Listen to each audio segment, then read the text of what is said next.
Hello, today we are going to look at how to use the average function in Excel.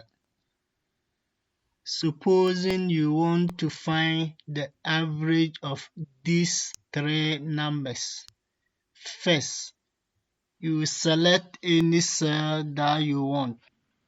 So then you press the equal to sign, then you type the word average. So if you are typing, because it is a function, Excel will bring it, so you double click it, average.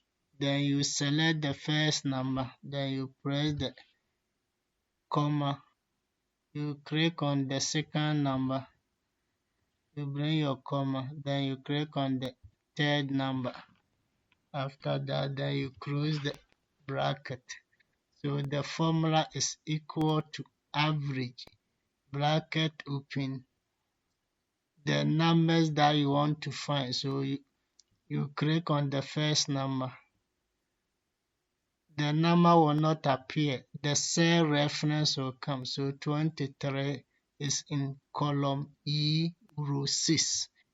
Then the next number is 78. 78 is in what? Column E, row 8. Then the last number 72, which is G6, that is column G, row 6.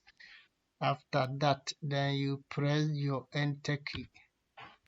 So this is the average of these three numbers. Thank you very much.